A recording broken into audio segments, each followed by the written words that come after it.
샬롬, 주님 안에서 평안하신지요? 저희는 순례길 교회 개척을 위한 준비 기도회로, 저희가 그것을 마중물 기도회로 부르고 있는데요. 저희가 마중물 기도회로 지금 이 시간 계속해서 저희는 함께 하고 있습니다.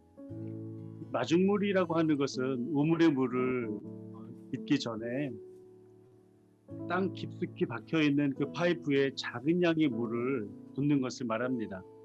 비록 작은 양의 물이지만 그 작은 양의 물로 인해서 땅 깊숙이 있는 많은 물이 지상 위로 올라오게 되는 것이거든요. 저희가 계속해서 이 마중물 기도회로 계속해서 모이고 있는데, 이 마중물은 우물가에서 벌어지는, 우물가에 꼭 필요한 그런 물이지 않습니까? 이 우물가는 옛날서부터 그 마을에 커뮤니티 센터의 역할을 했던 곳이죠. 다시 말해서 그 우물가에는 자그마한 공동체들이 계속해서 있어 왔습니다.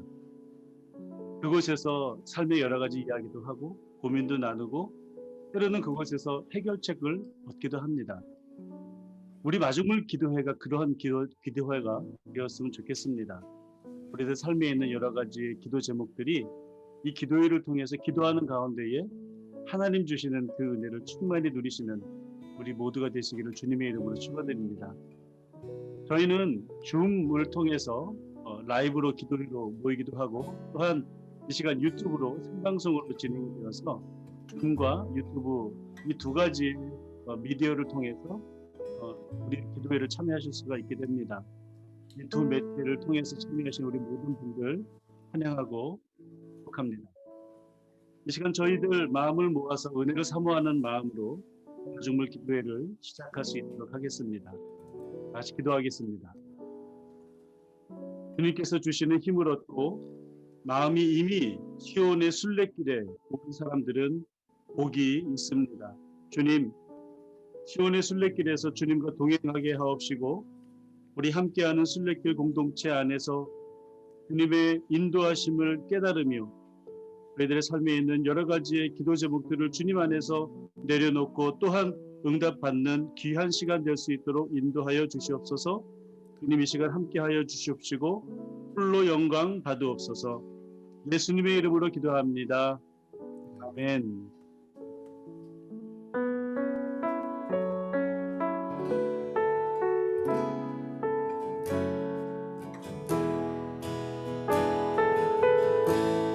함께 빈들의 마르폰을 같이 함께 찬양합시다. 빈들의 마른 풀같이 시들은 나의 영혼, 주님의 허락한 성령 간절히 기다리네. 가물어 메마른 단비를 내리시듯 성령의 단비를 부어 새 생명 주옵소서. 반가운 빗소리 들려, 반가운 빗소리 들려 산천이 춤을 추네. 봄비로 내리는 성령 내게도 주옵소서. 가물어 메마른 땅에 단비를 내리시듯 성령의 단비를 부어 새 생명 주옵소서. 절 따라 우러를 내려, 절 따라 우러를 내려 조목이 무성하니 갈급한 내 심령 위에 성령을 부소서. 가물어 메마른 땅에 단비를 내리시듯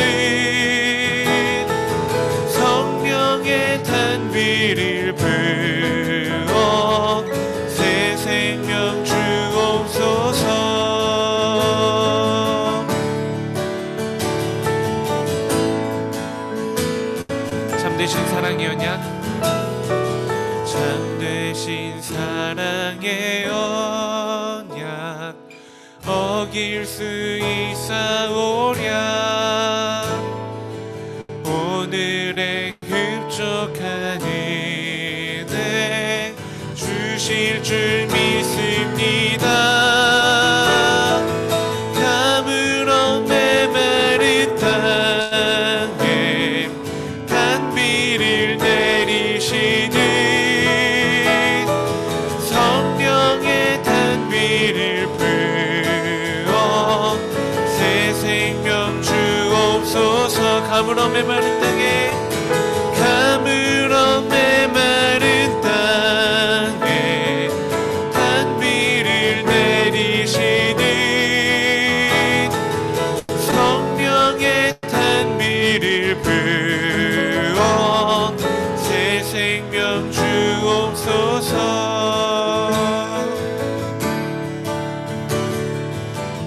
아멘, 아멘.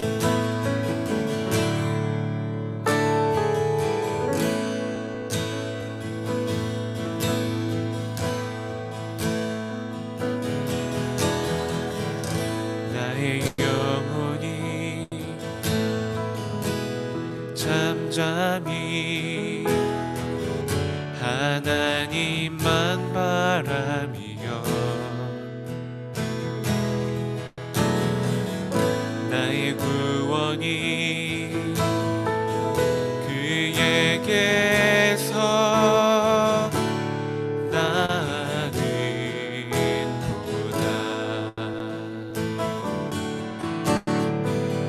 나의 영혼아 잠잠히 하나님만 바라라. 나의 소망이 저에게서 나는도다.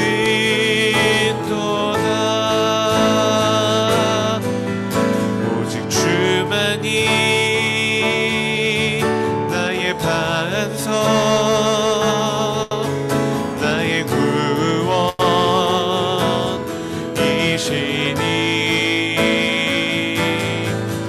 오직 주만이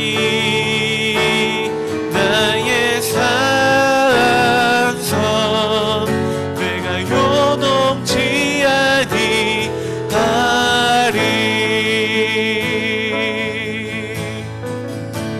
나의 영혼이 간절히 여호와를 갈망하며 나의 입술이 여호와를 찬양하리.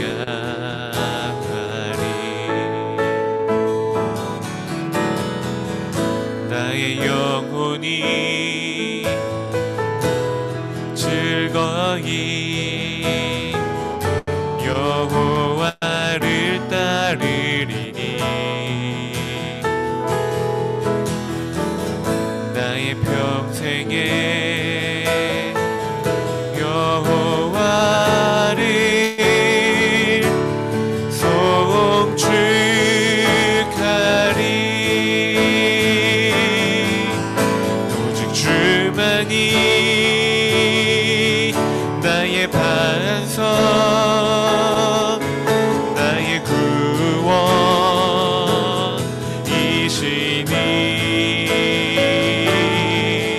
오직 주만이 나의 산성 내가 요동치 아니하리.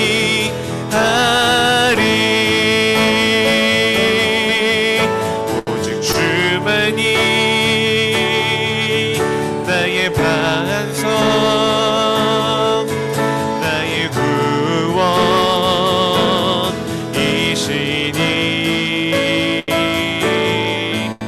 오직 주만이 나의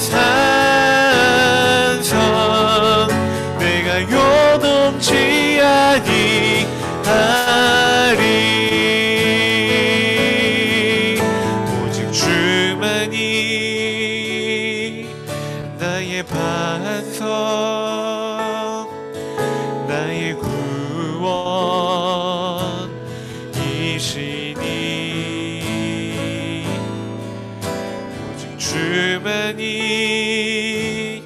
나의 산성, 내가 요동치 아니하리. 내가 요동치 아니하리.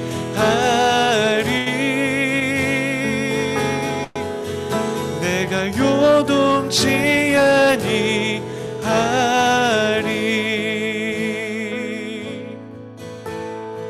아멘. 이 시간 우리 함께 기도하실 때 주님, 이 시간 우리의 반석 되어 주셔서 우리로 요동치 않게 하여 주시옵소서. 우리의 구원이 오로지 주님에게 있으며 우리의 소망이 오로지 주님께 있음을 이 시간 고백하게 하여 주시고, 이 시간 빈들은 마른 풀같이 그렇게 메말라 있는 우리 영혼에 성령님 함께 하셔서 우리로 주님을 예배하는 자들이 되게 해달라고, 예배 가운데 주님 동행해달라고 우리 그렇게 함께 기도하기로 합니다. 다 함께 기도하시겠습니다.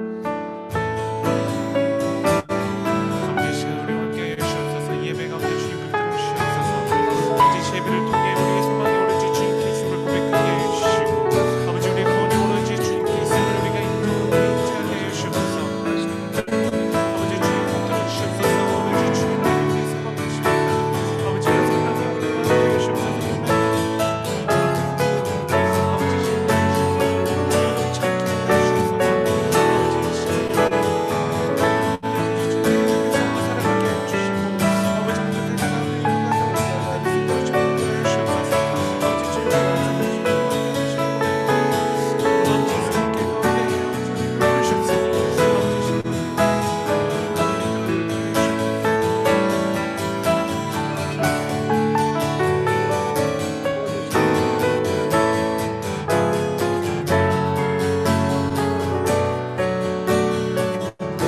하여 주시고, 아버지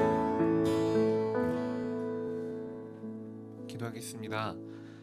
주님 감사합니다. 오늘도 우리를 예배하게 하여 주시고 우리의 반석 되신 주님을 찬양하게 하여 주셔서 감사합니다. 이 시간 예배 가운데 주님을 향한 우리의 첫사랑이 회복되게 하여 주시옵소서. 그 주님을 향한 사랑으로 주님을 예배하게 하여 주시고 주님을 찬양할 수 있도록 우리의 마음을 주관하여 주시옵소서. 혼란한 세상 가운데 살아가고 있습니다. 이 시간 예배를 통하여 주님의 마음을 더욱 알게 하여 주시고 주님의 음성을 들어 주님의 뜻대로 살아갈 수 있는 우리가 되도록 주님 함께 하여 주시옵소서. 아멘. 예배의 모든 순간을 주관하시는 주님이심을 고백하며 이 모든 말씀 예수님 이름으로 기도하였습니다. 아멘. 아멘. 샬롬, 주님 안에서 평안하신지요? 오늘은 말씀의 제목이 형님들이 아니라 하나님이라고 하는 제목을 함께 말씀을 나누고자 합니다.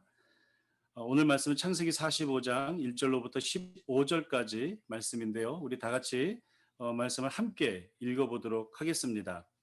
오늘 말씀은 사실은 굉장히 말씀만 읽기만 해도 어떤 일이 벌어지는지 잘 알 수 있는 그런 말씀인데요. 말씀을 다 같이 함께 읽겠습니다. 요셉은 북받치는 감정을 억누르지 못하고 자기의 모든 시종들 앞에서 그만 모두들 물러가라고 소리쳤다. 주위 사람들은 물러가게 하고 요셉은 드디어 자기가 누구인지를 형제들에게 밝히고 나서 한참 동안 울었다.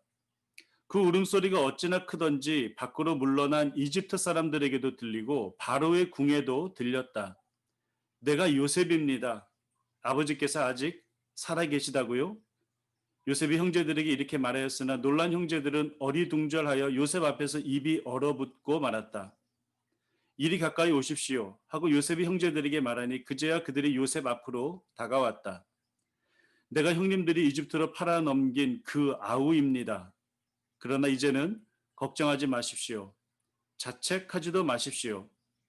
형님들이 나를 이곳에 팔아넘기긴 하였습니다만 그것은 하나님이 형님들보다 앞서서 나를 여기에 보내셔서 우리의 목숨을 살려주시려고 그렇게 하신 것입니다. 이 땅에 흉년이든지 이태가 됩니다. 앞으로도 5해 동안은 밭을 갈지도 못하고 거두지도 못합니다. 하나님이 나를 형님들보다 앞서서 보내신 것은 하나님이 크나큰 구원을 베푸셔서 형님들의 목숨을 지켜주시려는 것이고 또 형님들의 자손을 이 세상에 살아남게 하시려는 것입니다. 그러므로 실제로 나를 이리로 보낸 것은 형님들이 아니라 하나님이십니다. 하나님이 나를 이리로 보내셔서 바로의 아버지가 되게 하시고 바로의 온 집안의 최고의 어른이 되게 하시고 이집트 온 땅의 통치자로 세우신 것입니다. 이제 곧 아버지께로 가셔서 아버지의 아들 요셉이 하는 말이라고 하시고 이렇게 말씀드려 주십시오. 하나님이 저를 이집트 온 나라의 주권자로 삼으셨습니다. 아버지께서는 지체하지 마시고 저에게로 내려오시기 바랍니다. 아버지께서는 고센 지역에 사시면서 저와 가까이 계실 수 있습니다. 아버지께서는 아버지의 여러 아들과 손자를 거느리시고 양과 소와 모든 재산을 가지고 오시기 바랍니다. 흉년이 아직 5해나 더 계속됩니다. 제가 여기에서 아버지를 모시겠습니다. 아버지와 아버지의 집안과 아버지께 딸린 모든 식구가 아쉬운 것이 없도록 해드리겠습니다. 하고 여쭈십시오. 지금 형님들에게 말을 하고 있는 것이 이 요셉임을 형님들이 직접 보고 계시고 나의 아우 베냐민도 자기의 눈으로 보고 있습니다. 형님들은 내가 이집트에서 누리고 있는 이 영화와 형님들이 보신 모든 것을 아버지께 다 말씀드리고 빨리 모시고 내려오십시오. 요셉이 자기 아우 베냐민의 목을 얹싸 안고 우니 베냐민도 울면서 요셉의 목에 매달렸다. 요셉이 형님들과도 하나하나 다 입을 맞추고 부둥켜 안고 울었다. 그제야 요셉의 형들이 요셉과 말을 주고 받았다. 아멘. 요셉이 형들에게 자기 자신을 드러내는 장면입니다. 요셉은 굉장히 신중한 사람이었던 것 같습니다. 왜냐하면 시중을 물리는 것, 그것은 어찌 보면 자신의 가정의 치부를 가리기 위함이기도 하고 또 나중에 그의 형들이 혹여나 불이익을 당할까 그렇게 당하지 않게 하기 위한 배려일 것입니다. 시중들을 나가라고 하고 형들을 가까이 오라고 합니다. 가까이 오면 큰 소리로 얘기하지 않아도 됩니다. 작은 목소리로 형들에게 이렇게 이야기하는 것입니다. 무엇을요? 자신들만 알고 있는 비밀이요. 이것은 아버지인 야곱도 모르는 비밀입니다. 그 비밀을 말하는 순간 형들은 모두 얼어붙었습니다. 겁에 질려 패닉 상태가 되었을 것입니다. 그런데 그 총리가 자신들의 동생, 자신들이 팔아넘긴 요셉이라는 것을 더 이상 부인할 수가 없었습니다. 왜냐하면 그 사실은 요셉과 자기들만 알고 있는 비밀이기 때문에 그렇죠. 요셉은 그가 지난 며칠 동안 심사숙고한 결론을 말하기 시작합니다. 아마 요셉이 고민했던 시간은 그렇게 짧은 시간이 아니었습니다. 왜냐하면 형님들이 가나안 땅으로 갔다가 다시 오는 그 거리는 걸어서 750km를 걸어가야 하는데 약 15일 정도가 걸립니다. 하루에 8시간씩 1시간에 6km를 걷는다면 꼬박 15일이 걸리는 것이죠. 그렇게 왕복을 했으니 30일 정도 걸렸을 것이고 또 애굽에서 감옥에도 3일 갇히고 또 애굽에서 해서 여러 가지의 일들을 계산을 하면 넉넉 잡아 한 40일 정도가 되었을 것이라는 것입니다. 이 기간 동안에 요셉은 고민하고 또 고민했을 것입니다. 그리고 요셉의 고민 속에는 베냐민, 자기 동생 베냐민에 대한 걱정, 그리고 자기 아버지 야곱에 대한 걱정, 이것뿐만이 아니라 그가 과거에 꾸었던 그 꿈에 대한 의미가 과연 어떤 것인지를 요셉은 고민했을 것입니다. 요셉은 형들을 보자마자 사실은 22년 전에 꾸었던 그 꿈을 바로 생각해냅니다. 그리고 그의 마음속에는 꿈이 이렇게 이루어지는 것이구나 라고 생각했을 것입니다. 그러나 요셉은 그 자리에서 형들에게 자기 자신이 요셉이다 라고 하는 것을 밝히지 않습니다. 왜 그랬을까요? 지금 요셉이 형들을 만났던 이 시점은 오늘 말씀을 보니까 이태 동안 가물었고 앞으로 5년 동안 더 가물 것이라고 하니 지난 7년간의 풍년이 있었고 플러스 2년이니까 총리가 된 지 9년입니다. 요셉이 총리가 된 지 9년, 이 상황은 어떤 상황이었을까? 지난 7년간 풍년이 있었을 때는 어떤 7년이었을 것 같으냐면요. 그렇게 될 수도 있겠다 하는 7년. 풍년이 계속 7년 동안 여태까지 계속 풍년이 있었으니까 7년 동안 풍년이 있을 것이다라고 하는 그런 연장성산에서 그럴 수도 있지 하는 그런 7년이었을 것입니다. 그런데 문제는 8년째 가뭄이 오고 9년째 가뭄이 왔을 때는 이것은 무엇을 얘기하는 것이냐면 요셉 총리 요셉의 시대가 이제서부터 열렸다라고 하는 것으로 해석할 수 있죠. 아마도 9년째, 다시 말해서 7년 풍년을 하고 그리고 연달아서 2해 동안 가뭄이 들었을 때 아마도 요셉은 바로로부터 그리고 전체 국가로부터 가장 두터운 신임을 받고 있었을 때였을 것입니다. 그러므로 요셉의 정치적인 위치 또는 요셉의 위세는 아마 최고조를 달하고 있었을 것입니다.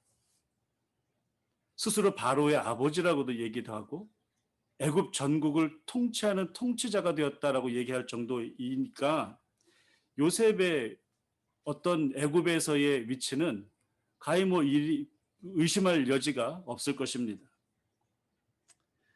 그런 총리가 요셉인 것을 형들이 먼저 알았다면 아마도 형들은 바로 요셉 앞에 엎드려서 사죄했을 것입니다. 그런데 문제는 그런 식으로 형들이 요셉에게 사죄를 한다면 이 형들의 사죄가 진심인지 아니면 살기 위해서 억지로 죄를 비는 것인지 구분할 수가 없게 되는 것이죠. 요셉은 자신의 동생인 베냐민의 생사를 알기 원했습니다. 그리고 자신이 없었던 22년 동안 다른 형제들이 베냐민을 어떻게 생각하고 또 어떻게 대했는지 그것이 궁금했습니다. 그런데 그 과정 가운데에서 유다가 동생인 베냐민과 아버지를 보호하기 위해서 자기 자신을 기꺼이 희생할 준비가 되어 있는 것을 보고 그리고 그의 형들이 과거의 자신의 행동을 하나님께서 자신들에게 보복하신다. 하나님께서 자신들에게 벌 주신다. 라고 하면서 과거의 그 행적을 후회하는 모습을 보고 요셉은 한편 안심합니다. 과거의 형들이 아니었던 것을 베냐민을 걱정하고 아버지를 걱정하는 것을 자신들의 과오로 인해서 아버지가 깊은 상처를 받은 것에 대한 깊은 후회를 하고 있다라고 하는 것을 요셉은 알게 됩니다. 그래서 요셉은 자신을 드러내는 것이죠. 그럴 때 요셉은 큰 울음을 터뜨립니다. 바로의 궁전까지 들릴 정도로 아주 큰 울음이었습니다. 사실 요셉이 형님들과 그 전에 몇 차례 대하고 또 얘기 나누면서 사실은 요셉은 형님들을 대하는 과정 가운데에서도 울음을 참지 못해서 뒷방으로 들어가서 거기서 혼자 울고 또 나와서 얘기하고 그러기를 반복을 했지요. 그런데 42장에서 요셉이 그렇게 운 것과 오늘 말씀의 45장에서의 요셉의 울음은 조금 차이가 있습니다. 요셉이 그의 형들을 처음 봤을 때 사실 운 것이 아니죠. 형들을 처음 봤을 때는 굉장히 담담했습니다. 그 꿈 생각을 하면서 꿈이 이렇게 이루어지는 것이구나라고 생각을 했습니다. 요셉이 울기 시작한 때는 언제서부터 사실 울기 시작했냐면 그 형제들이 지금 당한 어려움이 과거 자신들의 악행에서 비롯된다라고 하는 것을 자백했을 때부터입니다. 요셉도 고난의 세월을 살았지만 형들도 그것을 괴로워하고 있다라고 하는 것을 알았을 때서부터 요셉의 감정이 동하기 시작하여 울기 시작합니다. 그러나 우리가 오늘 말씀 묵상한 45장에서의 요셉의 울음은 인간적인 그런 감정들 뿐만이 아니라 또 다른 것이 있었습니다. 그것은 하나님의 섭리를 깨닫는 하나님의 마음을 알아채는 하나님의 계획을 그가 이제 이해하는 데에서 오는 감동, 거기서 오는 벅참, 거기서 오는 하나님의 인도하심에 그는 큰 울음을 터뜨렸던 것입니다. 이 모든 고난과 역경이 하나님의 섭리였다라고 요셉은 스스로 고백하죠. 그래서 자신을 애굽으로 보낸 사람은 형님들이 아니라 바로 하나님이었다라고 고백하고 있는 것입니다. 자신의 가족의 생명을 구하고 기근으로부터 구원하기 위해서 하나님은 요셉을 애굽으로 보내셨다라고 고백하고 있는 것이죠. 사실 이 요셉의 이 고백, 형님들이 아니라 하나님이 자신을 이곳에 먼저 보내셨다라고 하는 고백은 어쩌면 요셉이 22년 동안 그 마음 가운데 품고 있었던 그 아픔과 시련과 그 쓴 기억, 그것에 대해서 끊임없이 하나님에게 물어보고 여쭤봤던 그 이유와 그 원인에 대한 답변이 바로 지금 오늘 45장에서 벌어지고 있다라고 하는 것입니다. 그러므로 이것은 하나님의 답변이었습니다. 이제 요셉은 형들에게 아버지를 모셔오라고 합니다. 그리고 베냐민부터 끌어안고 울지요. 반가운 입맞춤을 합니다. 그런데 이때 형들의 모습을 한번 상상해 보시겠습니까? 같은 어머니에서 난 동생 베냐민을 울고 있는 그 상태에서 안고 울고 입맞춤을 하고 기쁜 눈물을 나누고 기쁜 인사를 나눌 때 과연 그 옆에 있는 형들의 마음은 과연 어땠을까? 그런데 그렇게 뻘쭘하게 서 있던 그 형들에게 어쩌면 요셉에게 먼저 다가갈 염치도 없는 그런 마음을 가지고 있는 형들에게 요셉은 먼저 다가갑니다. 그리고 그들을 안습니다. 그들과 함께 웁니다. 이제의 형들은 요셉의 진심을 느낍니다. 그리고 그들은 서로 안부를 묻고 말하기 시작했다라고 이야기하고 있습니다. 우리가 긴 인생을 살았던, 짧은 인생을 살았던, 사실 우리는 인생의 저마다의 쓴뿌리가 있을 것입니다. 상처가 있을 수 있습니다. 때로는 남으로부터 받은 그런 상처뿐만이 아니라 내가 준 상처 때문에 후회하고 있을 수도 있습니다. 그렇다면 우리가 창세기 45장 이 말씀을 받는 지금 과연 우리는 어떻게 해야 할까요? 그 쓴 것에 대해서 계속해서 되새김질하며 계속해서 그 쓴 것에 대해서 묵상하며 생각하며 그렇게 살아야 할까요? 만약에 우리가 계속해서 그 쓴 기억을 되새김질할수록 아마도 우리는 더 쓴 맛을 계속해서 보게 될 것입니다. 요셉이 자신의 가정사에 하나님의 관점, 하나님의 계획, 하나님의 인도하심을 가지고 들어왔을 때 하나님의 뜻을, 하나님의 큰 뜻을, 하나님의 큰 그림을 깨달았던 것처럼 만약에 우리가 우리의 인생의 그 쓴 자리에 하나님을 초청한다면, 하나님께서 그것을 해석해 주시기를 우리가 요청한다면 우리도 요셉처럼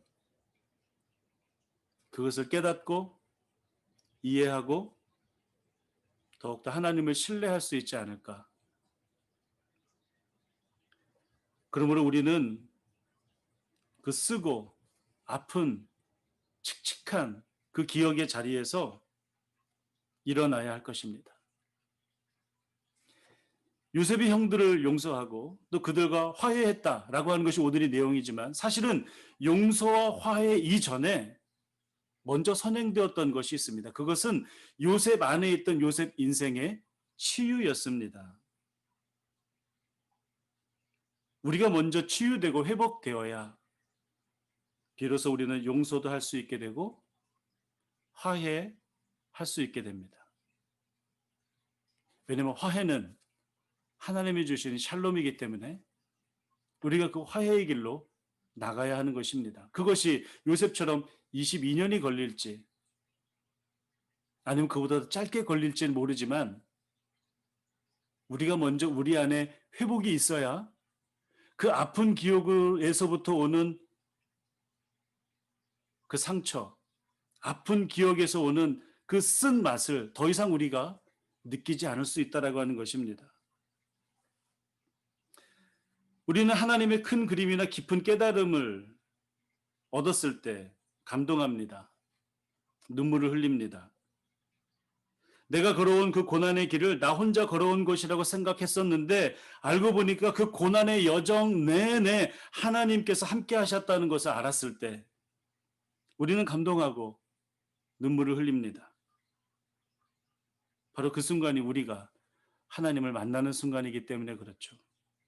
하나님을 느끼는 순간이기 때문에 그렇습니다. 우리가 이런 순간에 깊이 잠길 때 우리는 하나님께 집중하게 됩니다. 하나님의 계획에 집중하게 되고 하나님의 인도하심에 집중하게 됩니다. 그러므로 그 하나님께 집중하는 그것이 은혜인데 왜 그것이 은혜이냐면 내가 내 삶에 있는 여러 가지 아픔과 괴로움에 집중했던 나의 시선이 하나님께로 향할 때 오히려 그것이 나의 상처를 치유해 주기 때문에 그렇죠.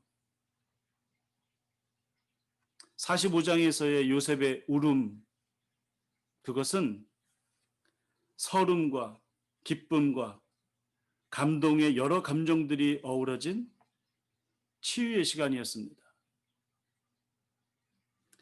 정말로 그가 치유되었다라고 하는 증거, 그것은 45장에서도 요셉이 분명히 얘기하지만 50장에 가면 아주 가슴 아픈 장면이 하나 나옵니다.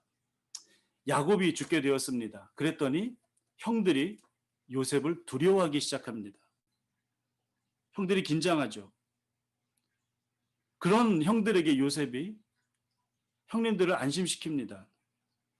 50장 15절에 이런 이야기가 있습니다. 한번 들어보십시오. 요셉의 형제들은 아버지를 여의고 나서 요셉이 자기들을 미워하여 그들에게 당한 온갖 억울함을 앙갚음하면 어찌하나 하는 생각이 들어서 요셉에게 전가를 보냈다. 아버지께서 돌아가시기 전에 남기신 유언이 있습니다.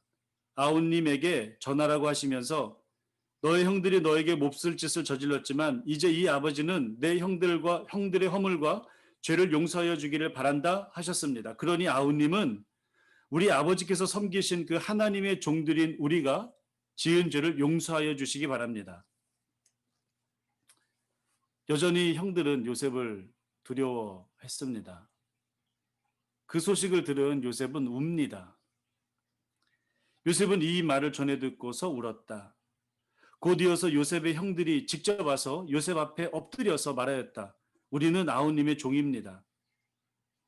요셉이 그들에게 말하였다. 두려워하지 마십시오. 내가 하나님을 대신하기라도 하겠습니까? 형님들은 나를 해치려고 하였지만 하나님은 오히려 그것을 선하게 바꾸셔서 오늘과 같이 수많은 사람의 생명을 구원하셨습니다. 그러니 형님들은 두려워하지 마십시오. 내가 형님들을 모시고 형님들의 자식들을 돌보겠습니다. 이렇게 요셉은 그들을 간곡한 말로 위로하였다. 요셉이 오히려 형님들을 안심시키고 위로합니다. 이 사실은 요셉이 단순히 총리가 되었기 때문에 야곱의 족보의 주인공이 된 것이 아니라 그 가정에 있는 여러 일들, 특히 아픈 역사 가운데에서 누가 하나님의 뜻을 가장 잘 이해했는가? 누가 하나님의 인도하심을 가장 잘 순종하고 나가는가? 그것이 남에게 준 상처이든 남에게 상처받은 것이든 관계없이 그 가운데서 하나님을 가장 잘 따른 사람이 누군가를 보여주고 있습니다. 그가 총리가 되었기 때문에 야곱의 족보의 중심이 된 것이 아니라 하나님의 뜻을 가장 잘 알고 하나님의 뜻을 가장 잘 신뢰한 인물이었기 때문에 그가 야곱의 족보의 중심에 선 것입니다. 이처럼 요셉과 형제들 사이에는 풀어야 할 숙제가 있었죠. 그것은 용서와 화해였습니다. 이 용서와 화해의 윤리적인 부분도 성경은 관과하지 않습니다. 근데 이 용서와 화해는 분명한 순서가 있습니다. 용서가 먼저이고 화해가 나중입니다. 용서가 없는 화해는 결국 불안정합니다. 아마도 형들은 요셉이 자신들을 영원히 용서하지 못할 것이라고 생각했던 것 같습니다. 그러나 요셉은 하나님의 큰 그림 안에서 그들을 진심으로 용서했습니다. 그리고 그 용서는 화해로 이어집니다. 오늘 45장 말씀에 화해로 이어지는 참 의미 있는 그런 뜻깊은 말씀은 바로 15절입니다. 15절에 보면 요셉이 형들과도 하나하나 다 입을 맞추고 부둥켜 안고 울었다. 그제야 요셉의 형들이 요셉과 말을 주고받았다. 말을 주고받았다. 대화하기 시작했다라고 하는 뜻이죠. 화해했다면서 말하지 않는 것은 진정으로 화해하지 않은 것일 것입니다. 그렇다면 요셉과 형제들의 대화는 언제부터 막혔을까? 우리는 기억하죠. 요셉이 17에 그의 꿈을 이야기했을 때 형들이 요셉을 어떻게 대했죠? 37장 4절에 분명히 이렇게 이야기하고 있습니다. 형들은 아버지가 그를 자기들보다 더 사랑하는 것을 보고서 요셉을 미워하며 그에게 말 한마디도 다정스럽게 하는 법이 없었다. 형들과 요셉의 대화가 막힌 것은 오늘 우리가 45장에서 그들이 대화했다고 했는데 사실은 37장 4절에서부터 22년 전서부터 이미 그들의 대화는 막혀 있었습니다.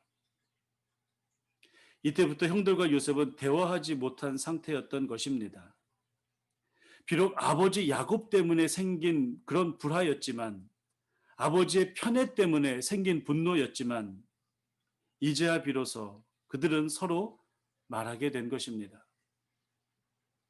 그들은 이제 화해하게 됩니다. 오늘 말씀을 통해서 함께 나누고자 하는 것은 무조건 용서해라, 무조건 화해해라가 아닙니다. 용서하고 화해하는 것 이전에 우리가 먼저 회복되어야 하고 우리가 먼저 치유되어야 합니다. 우리가 먼저 회복되고 우리가 먼저 치유되기 위해서는 우리의 그 칙칙한 상처의 그 자리에 하나님을 초청해야만 합니다. 하나님의 큰 그림을 깨달으려는 하나님에 대한 신뢰가 있어야만 합니다.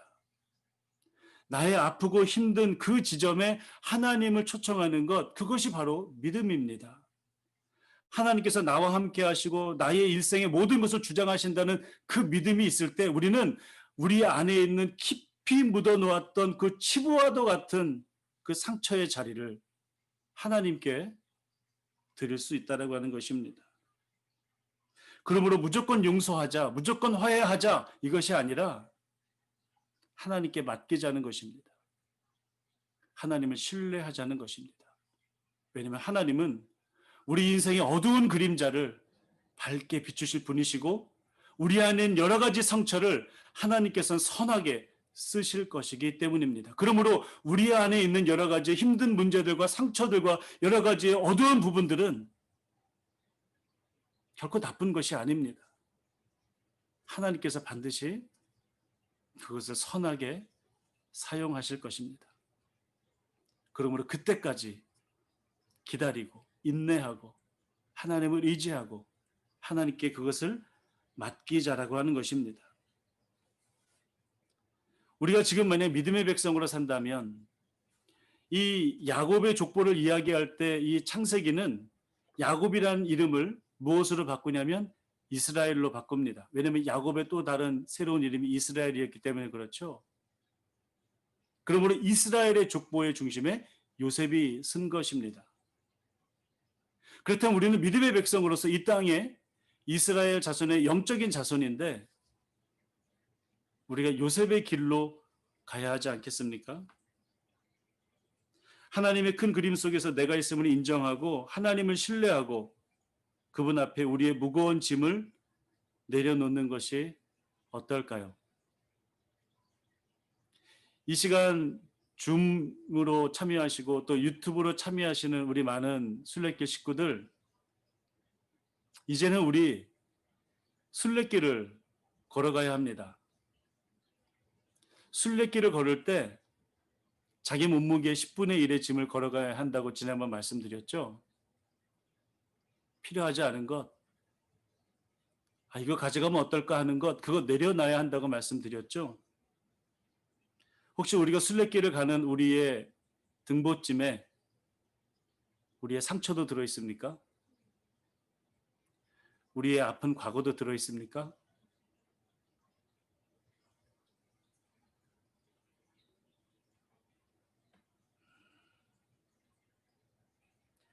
그것까지 짊어지고 갈 수 없지 않습니까? 하나님은 우리의 인생에 회복하심을 통해서 하나님의 일을 하십니다. 요셉이 2번 말한 것, 형님들이 아니라 하나님이 하셨습니다 라고 하는 고백, 우리가 하나님께, 우리가 우리의 이웃에게, 우리가 우리의 가족에게 그렇게 말할 수 있었으면 좋겠습니다.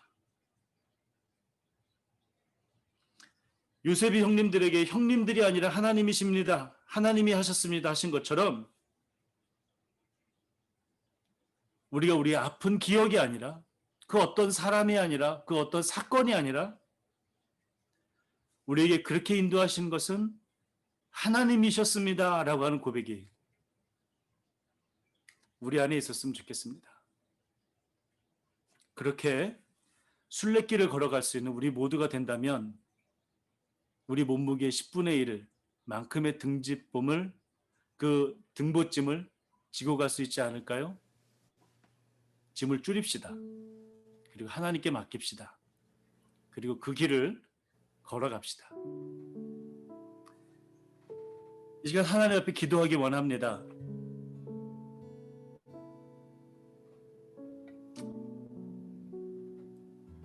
사실 우리는 살아가면서 우리 인생이 길든 짧든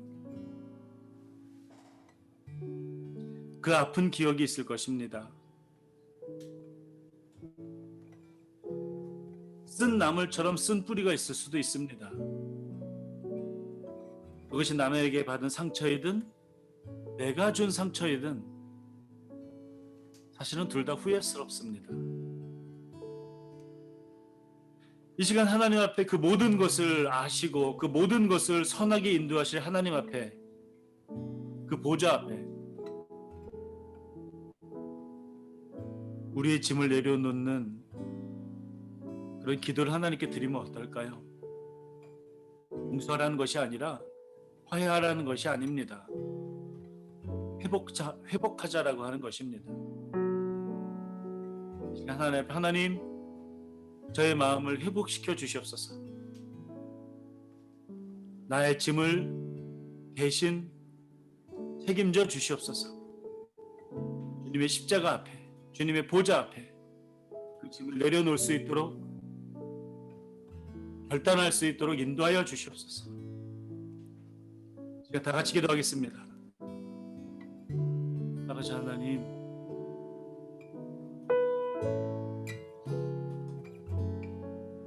하나님의 인도하심과 역사하심을 도와주시옵소서.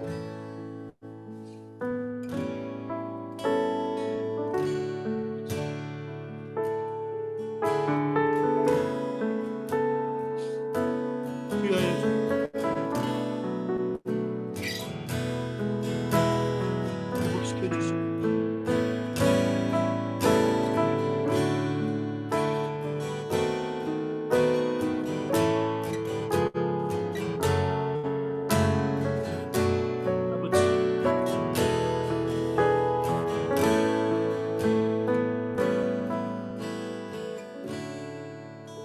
하나님, 저희들의 삶 가운데 오직 주님만 있음을 고백합니다.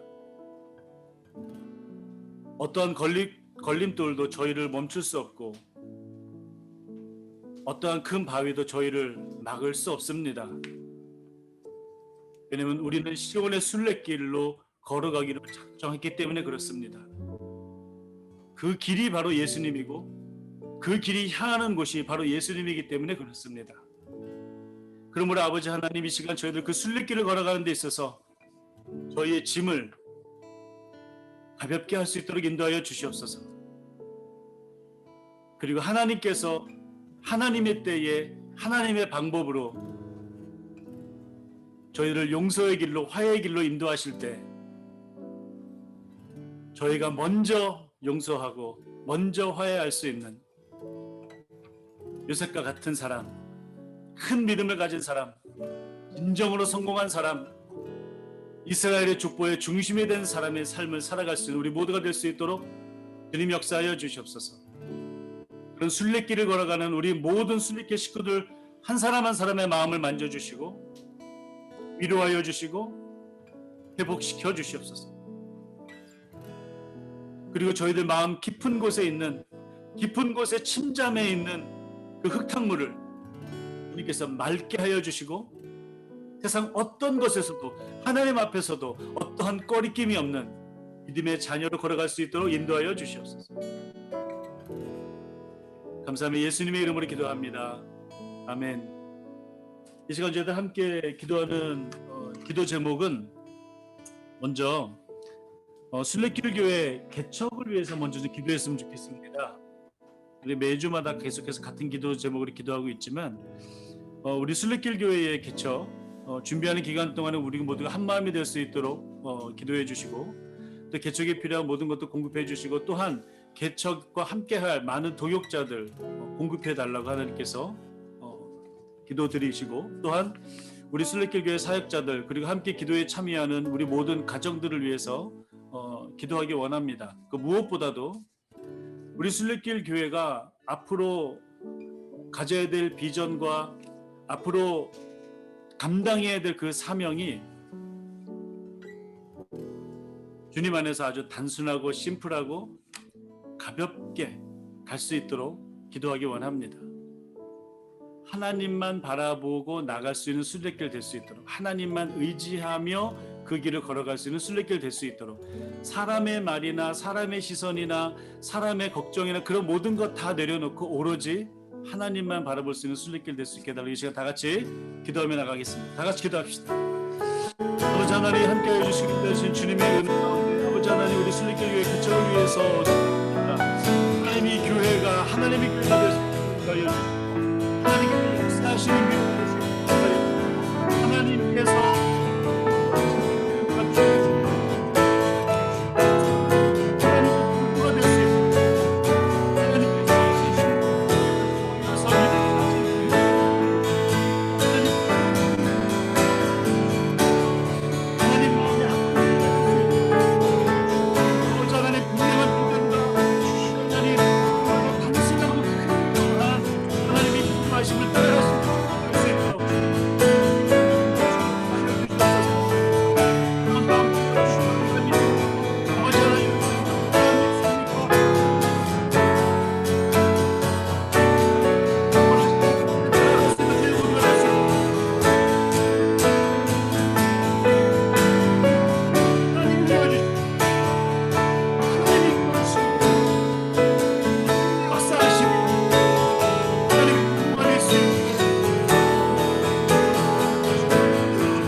것은 코비드-19 굉장히 힘들고 어려워지는 그런 상황입니다. 계속해서 온타리오 주에서는 확진자가 점점 늘어나고 있는 그런 상황이고, 또 이제 다음 주 좀 지나고 나면 아이들이 다시 이제 학교로 이제 돌아가게 됩니다. 이 전염병이라고 하는 것, 어떤 사람은 하나님의 심판이라고 얘기하기도 하지만 그것이 아닌 것을 우리가 압니다. 하나님의 심판이 아니라 하나님 앞에서의 기회입니다. 하나님을 다시 볼 수 있도록, 하나님을 다시 붙잡을 수 있는 기회가 바로 지금 우리 앞에 놓여져 있는 것입니다. 그러므로 우리가 기도하기 원합니다. 하나님, 이 사태를 통하여서 우리가 더욱더 하나님 붙잡을 수 있도록 인도하여 주시옵소서. 교인들의 삶이 빨리 정상회복될 수 있도록 하나님 역사하여 주시옵소서. 프론라인 워커들을 위해서 기도합니다. 에센셜 비즈니스에서 일하시는 분들, 메디컬 스태프들, 그 다음에 식료품점에서 일하시는 분들, 트랜스포테이션 서비스에 일하시는 분들, 그런 모든 분들 위해서 기도해 주시고, 또 이 기간이 길어짐으로 인해서 여러 가지 사업체가 굉장히 어려운 가운데 있습니다. 가을이고 겨울이 되면 더 많은 가게들이 문 닫을 것이라고 예상을 하기도 합니다. 그래서 우리가 돈을 쓰고 재정적으로 어떻게 쓰는지도 사실 굉장히 중요합니다. 나눌 수 있도록, 그런 마음 가질 수 있도록, 그리고 우리가 정신적으로 힘들고 어려운 그런 가운데에서도 그런 불안함 가운데 머물지 아니하고 하나님 바라볼 수 있도록, 그래서 극복할 수 있도록 이 시간 코비드-19 사태를 놓고 하나님 앞에 간절한 마음으로 기도하겠습니다. 아버지 하나님, 우리 코비드 사태 하나님을 다시 바라볼 수 있는 기회를 삼아주시고, 다시 한번 우리 앞에서 성공할 수 있는 자여 주시고, 하나님께 주시면서 예배드리고 그만 하나님을 영광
지구촌의 여러 가지 아픔들을 놓고 기도하기 원합니다. 인종차별의 문제, 차별의 문제, 그리고 레바논 베이루트에서 폭발 사건으로 인하여서 회복하는 것의 문제, 그곳에 있는 선교사님들의 안위에 대한 문제, 그리고 여러 가지 그 지구촌의 자연보호를 하지 못해서 우리가 그것을 남용해서 벌어지는 여러 가지 아픈 문제들과 또 크나큰 그 기후의 변화의 문제들, 우리가 경각심 가질 수 있도록 기도해 주시고, 우리 후대에는 더 좋은 환경을 물려줄 수 있도록 우리가 기도하기 원합니다. 그리고 하나님께서 우리들에게 맡겨주신 그 자연을 우리가 더 이상 파괴하지 않도록, 하나님께서 아름답고 좋다라고 말씀하셨던 그 자연을 회복할 수 있도록, 인간의 탐욕이 우리를 지배하지 않도록 기도해 주시고, 또한 고국에 두고 온 우리 한국교회를 위해서 기도하기 원합니다.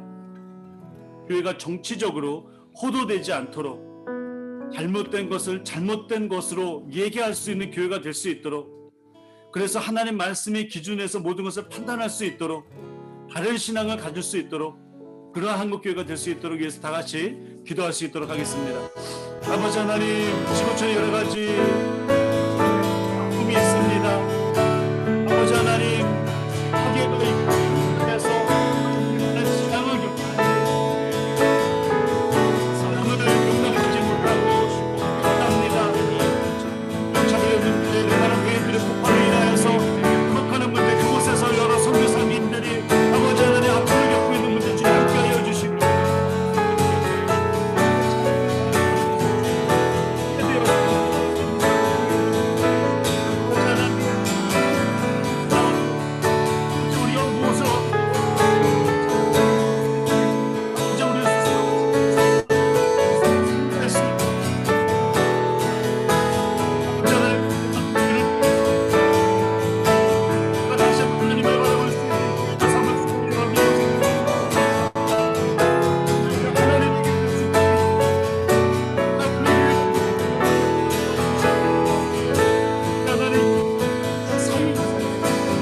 앞서서 선교 사역을 위해서 기도하기 원합니다.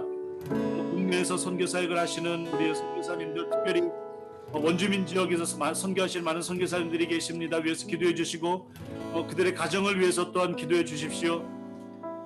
원주민 지역, 사실은 정확한 데이터를 우리가 밝히지 않아서 그렇지 정말로 자살률이 가장 높은 그런 곳이기도 합니다.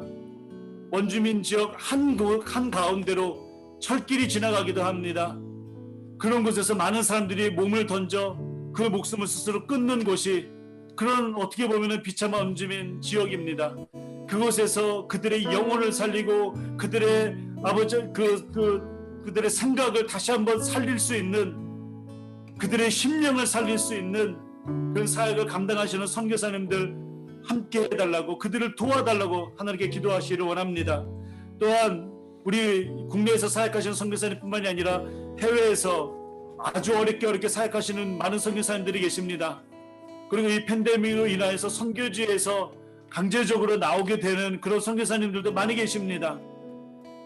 나왔다가 팬데믹 때문에 다시 돌아가지 못하는 선교사님들도 계십니다. 그런 분들을 위해서, 선교 사역을 위해서, 그 가정을 위해서, 자녀를 위해서 이 시간 다 같이 한 목소리 주님 앞에 그 사역들을 위해서 기도하겠습니다. 아버지 하나님, 우리의 사역하시는 말씀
아버지 하나님, 하나님의 인도하심과 하나님의 선하신 그 도우심을 기대하며 기도합니다. 저희들 먼저 용서하고 먼저 화해하기 전에 저희들의 심령이 먼저 회복될 수 있는 은혜를 허락하여 주시고, 저희들의 삶의 그 어두운 자리에 하나님 초청할 수 있도록 은혜 허락하여 주시고, 하나님 그 가운데에 하나님께서 주시는 그 깊은 깨달음을 얻을 때 하나님 앞에 감사의 눈물을 흘리며 하나님께 모든 영광 올려드릴 수 있도록, 내 모든 삶의 고난과 고통은 이것 때문이었다라고 하는 것임을 고백할 수 있는, 그런 선포할 수 있는 우리 모두가 될 수 있도록, 순례길을 걸어가는 가운데에 그 짐을 가볍게 할 수 있도록 주님 인도하시고 역사하여 주시옵소서. 우리가 드린 이 모든 기도 제목들 가운데 주님 선하게 응답하여 주시고, 하나님께서 우리들에게 함께 하시고 인도하시고 도와주시는 은혜가 항상 함께 하시는 임마누엘의 하나님을 아버지 하나님 믿고 의지하며 나갈 수 있는, 신뢰하며 나갈 수 있는, 저희들의 믿음이 더욱더 깊어짐으로 나갈 수 있는 우리 모든 순례길 식구들 한 사람 한 사람 될 수 있도록 주님 인도하시고 역사하여 주시옵소서. 지금은 우리 주 예수 그리스도의 은혜와 아버지 하나님의 무한하신 사랑과 성령님의 인도하심과 도우심, 치유하심과 회복하심이 하나님 말씀 의지하며 하나님을 신뢰하겠다 다짐하는 순례길 교회의 모든 백성들 위해, 인생의 모든 고난의 순례길을 걸어가는 순례자들 위해 지금서부터 영원까지 함께 하시기를 간절히 축원하옵나이다. 아멘.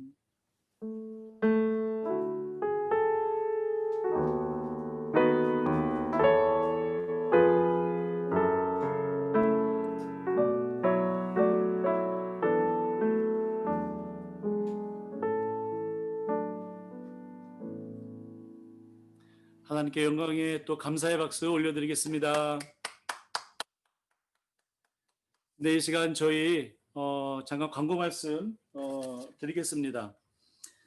참여해 주신 모든 분들 환영하고 또 축복합니다. 줌으로 계속해서 참여해 주시는 분들 네, 정말 감사드리고요.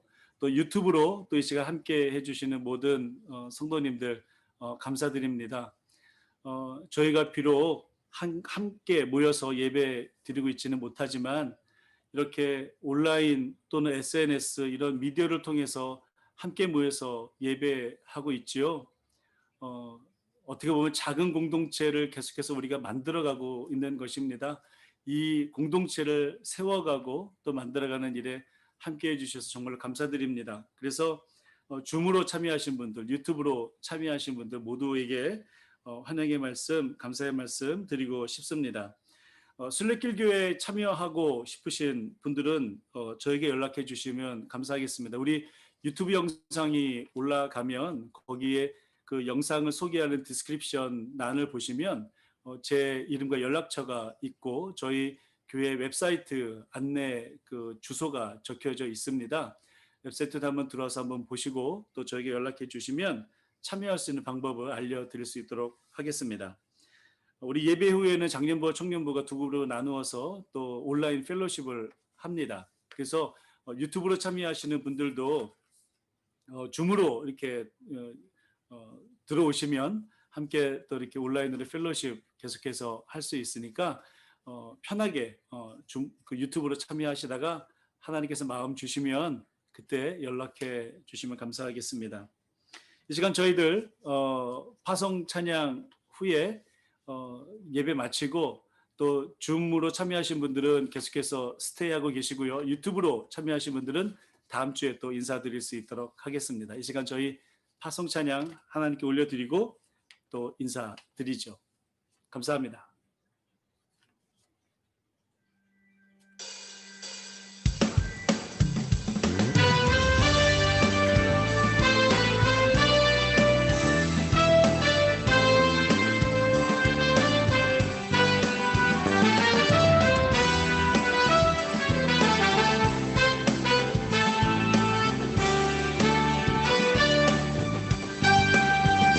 내가 매일 기쁘게 순례의 길 행하는 주의 팔이 나를 안보함이요 내가 주의 큰 복을 받는 참된 비결은 주의 영이 함께함이라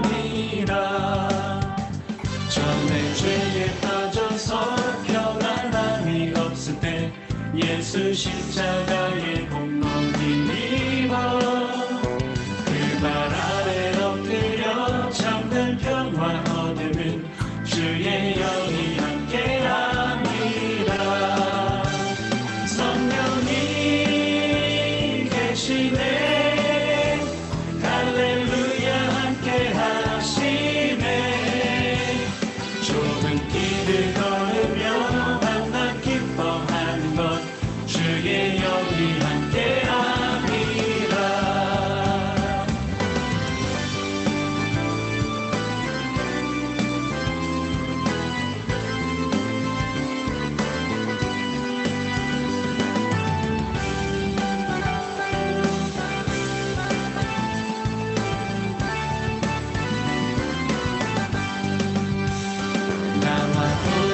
하시고 모든 염려하시 나는 숲의 새와 같이 기쁘라 내가 기쁜 마음으로 주의 뜻을 행하